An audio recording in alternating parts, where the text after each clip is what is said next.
Hey everybody, it's Brad here, Wild Boys Brewery. Happy Homebrew Wednesday. Hope everybody's having a good one. What I got going on this week for my homebrew updates. Yesterday, I brewed, well actually you'll see this on Wednesday, so Monday I brewed my Smashing Pumking Imperial Pumpkin Ale, and everything went well, hit my numbers. One of the things I did to help hit my numbers, I don't know about you guys, but when I brew these great big beers, I tend to lose efficiency on my mash tun. I have a 48 quart square igloo cooler with a PVC manifold, and it gets right around 75-78% on the regular size. 6% to 8% beers, but when I tend to go above 9, the efficiency goes down. I know this from doing the last Imperial Stout that I did. It was like 22 pounds of grain, 23 pounds of grain, something like that. And I wound up having to add some honey to it to get the gravity up to where it was supposed to be. So this time what I did was I collected extra wort and condensed it down and boiled it. And I actually collected 11 gallons of wort and boiled it down to 7 before I started doing my hop drops. And it took a couple hours, but I hit my numbers. And it tastes great, color is awesome. I got some footage of that I'll show here in a minute. But I didn't have to add anything else to it, it just took some extra time to boil it down. I was going to boil down, start off collecting, I think it was 8. Yeah. And then I got to thinking about the last time I did it, so I collected 3 more. And just boiled it down and wound up hitting my numbers. It was like, I put a little less pumpkin in it than what the recipe called for on the Hopville calculator. The pumpkin cans that I used were 15 ounces instead of 16, and I used 5, so it was like 15 and it was like 5 ounces short of being a pound. So that affected the gravity a little bit. It was supposed to be a 1088 and I got a 1086, and I think the pumpkin I didn't have in there probably made up that difference. So I got real close. Turned out great. Put 8 ounces of pecans in it that I had roasted in the skillet. Put a real nice flavor in it. The pumpkin in it is 5 cans, 15 ounce, so it's 4 pounds and 11 ounces, I think is what it come out to be. So it's just a little bit short of a full 5 pounds of pumpkin. I may add a little bit more to the secondary. I hadn't decided if I want to fool with that or not. It's a pain in the ass. That stuff doesn't, it tends to stop up your siphon when you try to do it. If it's in there, you're better off doing it in a mash tun. I know from doing the sweet potatoes in the secondary, or actually in the primary, I didn't put them in the mash tun, I mashed them in the pot because I was doing partial extract, and it was a real motherfucker to get it transferred over to secondary. It kept stopping up the siphon and wound up getting a whole bunch of the pulp into the secondary doing that, so I wasn't going to go through that again. And I just used the mash tun to mash this time and didn't have any problem at all. No stuck sparges. I used 12 ounces rice hulls to help with that. My manifold does really good. I've never had a stuck sparge with it. When I did the braided hose, I didn't get the efficiency I've got with the CPVC pipe. So I'm going to stick with that, and it worked good. But that's pretty much what's going on. The beer should finish out around 1020 is what it projected to be. 1019, 1020 is probably where it's going to finish out at. Then it also gets a cup of rum put in it in the secondary with 2 vanilla beans that you've seen on my earlier video, the Tahitian vanilla beans. So, and I also put a 3/4 of a teaspoon of pumpkin pie spice. It's one we use to make our pumpkin pies with, and it's really good. It's a standard pumpkin pie spice. It's got cinnamon, nutmeg, ginger, and allspice in it. That's what it's got. And I don't really like ginger in it, but this one doesn't have enough in it that it stands out. It's just enough to add a little extra dimension to the flavor profile. Same thing with the allspice. I'm not crazy about it, but there's small amounts of that in there. It's mostly cinnamon and nutmeg in this mix, and it's real nice, real balanced. We'll start out with 3/4 of a tablespoon or teaspoon at the end, 1 minute at the end of the boil. Put it in there. Smelled the whole house up, just like poof. Instantly smelled like pumpkin pie was going on. But when I sampled the gravity sample, it was in there and it was nice. So it's not real strong. I may wind up adding some more into it before I bottle. I'll taste it again when I put it in the secondary, and if I think it needs some more in there, I'll put some more in there then. I'm not a big fan of overspiced pumpkin beers, so I'm gonna just put mine in there enough where makes it taste like it's got got the pumpkin pie thing going on, and try not to screw it up by overspicing it. And I'm going to also go with the vanilla beans and the rum to kind of give it some extra flavor profile too. The Black Betty 2.5s percolating along. The International IPA, I'm going to bottle that up tomorrow or the next day and go ahead and get it conditioned. I'm really looking forward to trying that one.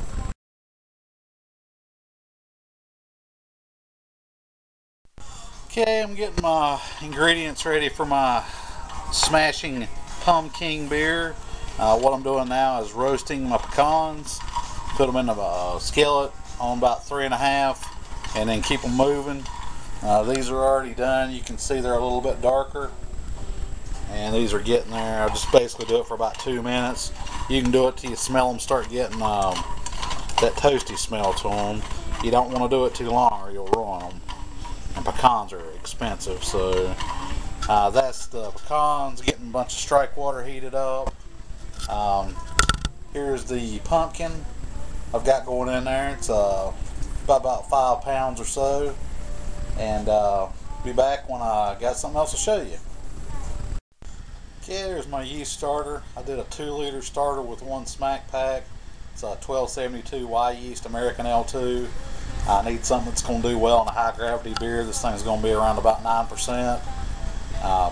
You need to start your yeast starters about 12 to 18 hours before you're going to pitch them, is the rule of thumb that I use.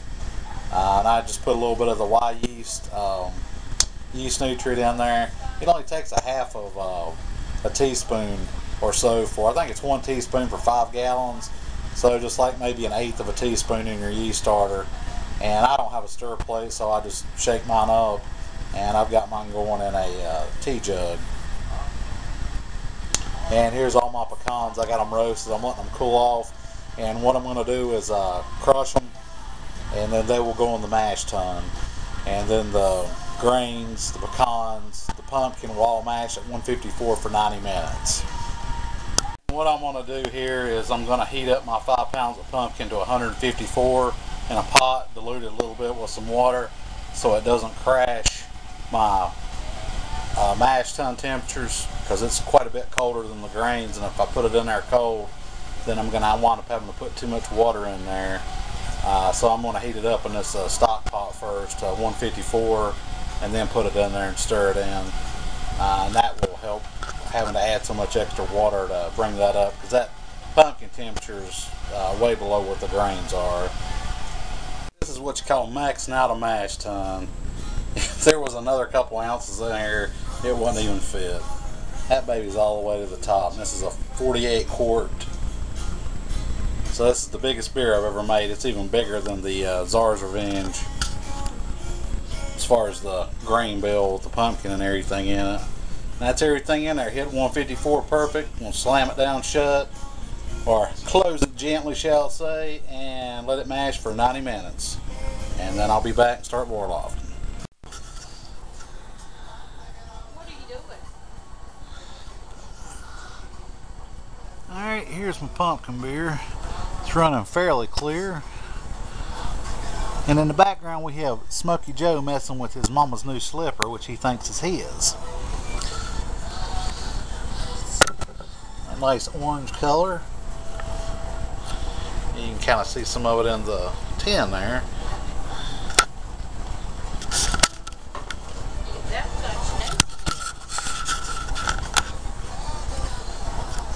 So we are running clear finally.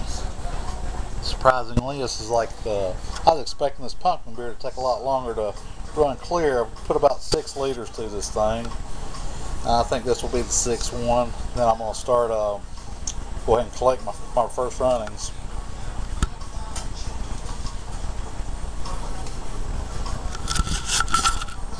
Try not to drop the camera in the bucket here.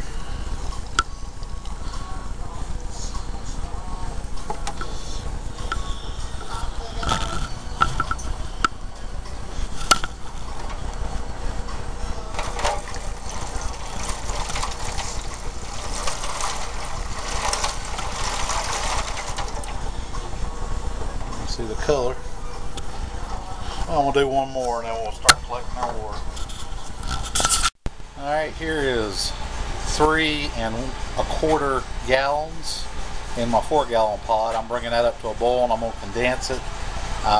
Since this is such a big beer and you tend to lose your efficiency on these big beers, what I'm going to do is collect 8 gallons and I'm going to boil it down to 7 before I start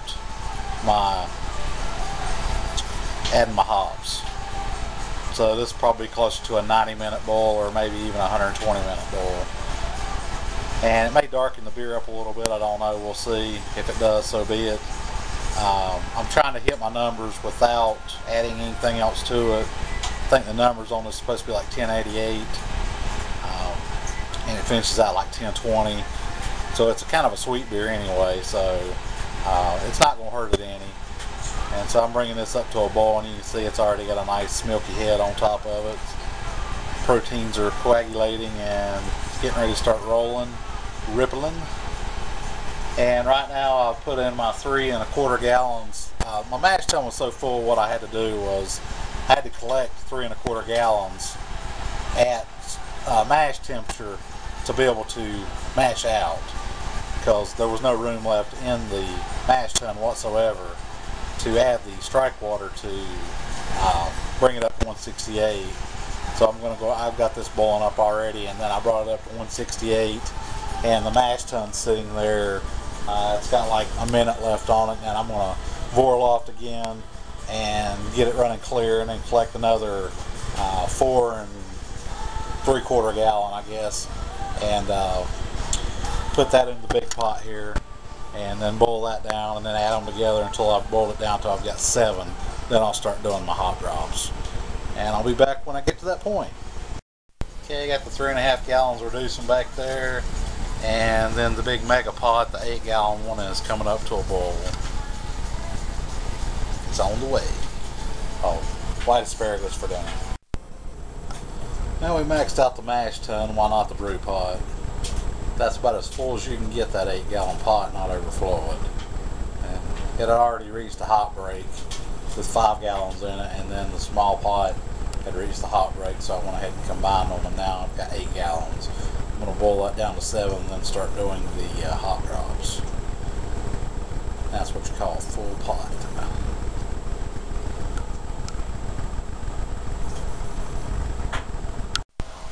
Alright, I'm wrapping up this Brewday. Got it cooled down to right around about 100 degrees.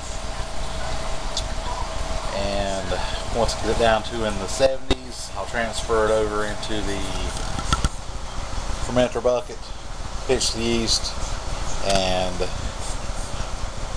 let it do its thing. And this pretty much wraps up the Imperial Smashing Pumpkin Ale. And I'll come back when I got a gravity reading when this thing cools down. Okay, hit my numbers. It's 1084 at 78 degrees, which put it at 1086, just a little low, which is really good for a beer this big. And it's a beautiful color. Nice copper pumpkin color. Beautifully clear. It's an awesome color. It's going to turn out to be a good one, I think.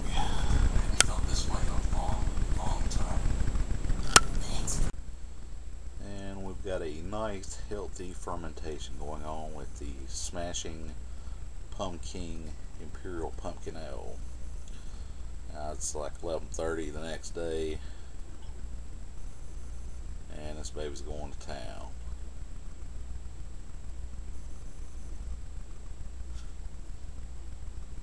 Good times. Okay, this thing's swelled up like a dead possum on the side of the road, and it actually had started leaking a little bit around out the edge of the lid. You can see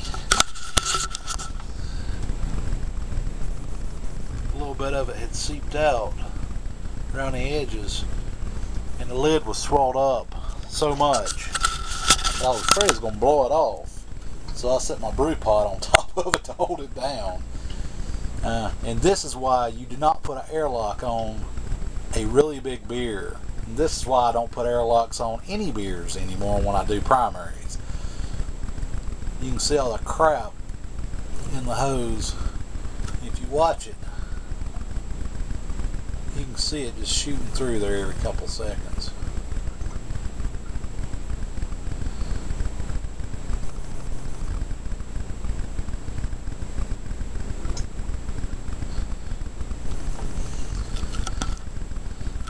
It's constantly bubbling.